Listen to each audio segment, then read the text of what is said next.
So someone once told me that comparison is the thief of all joy.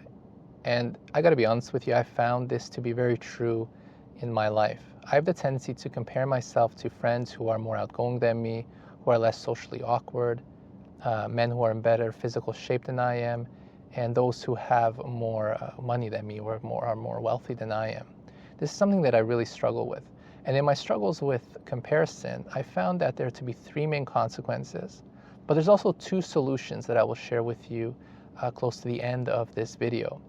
The first consequence of comparison is envy. We have the tendency to fall into jealousy and then slip into envy when we're comparing ourselves. And that's bad because envy means that we love to see someone get hurt or even experience harm just so they can't have what we want from them, or so that we can have what they have. In the Bible, it says the following. In Proverbs 14:30, it reads, "A tranquil mind gives life to the flesh, but envy makes the bones rot." In 1 Samuel 18, we see the Israelite army returning from battle against the Philistines and defeating them along with Goliath. As they are entering into the town, the Israelite women began to sing praises to Saul and David. In verse 7, they sing, "Saul has killed 1,000 people, while David has killed 10,000. In Saul's mind, this seems like they are giving more praise to David. Instead of being in the moment and being thankful for this miraculous victory against the Philistines, Saul immediately turns inwards and begins to envy David. And even to the point where he begins to contemplate killing David out of fear that David will one day depose him as king of Israel. Now, thankfully, Jonathan, Saul's son, convinces him against this. So we can see how easily envy can lead to destruction of others and ourselves. And if not physical destruction, certainly spiritual destruction.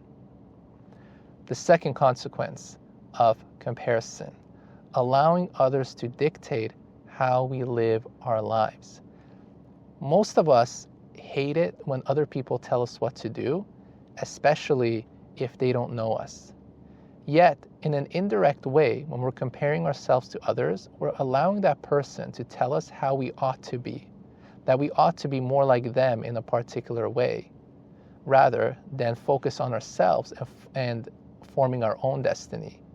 It takes our attention off of God and puts our attention on them, and that they become the standard of how we ought to be, not God. Jesus says to his apostles, "Be perfect, so your heavenly Father, as your heavenly Father is perfect."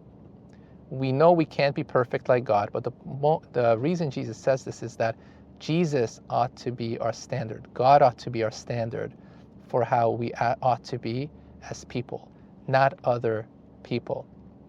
So,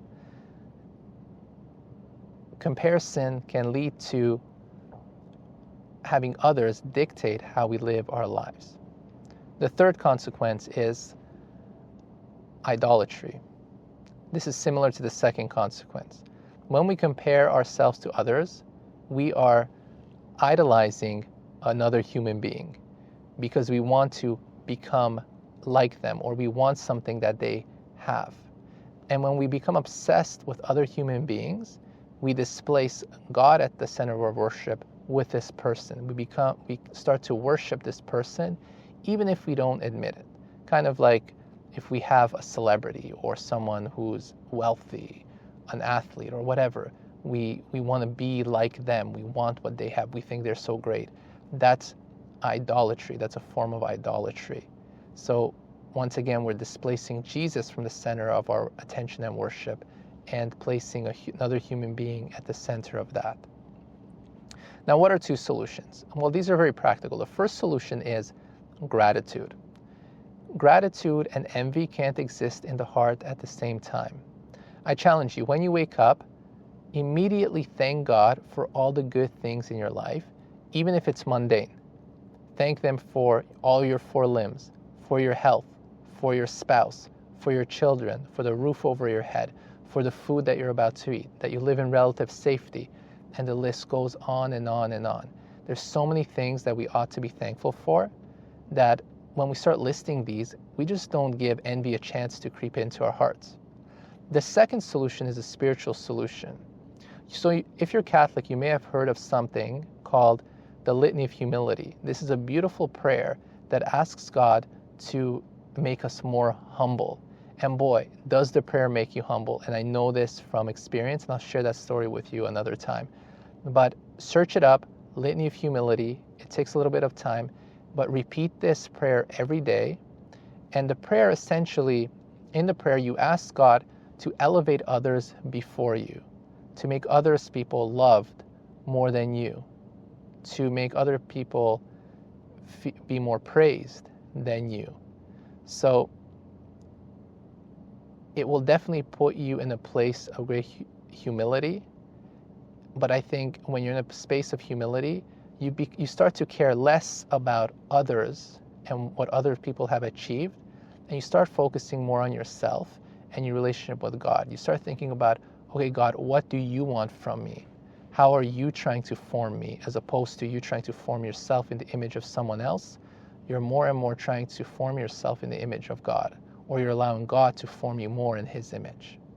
So there's 3 consequences and 3 solutions. I hope that will help you. Let me know your thoughts, and God bless your day.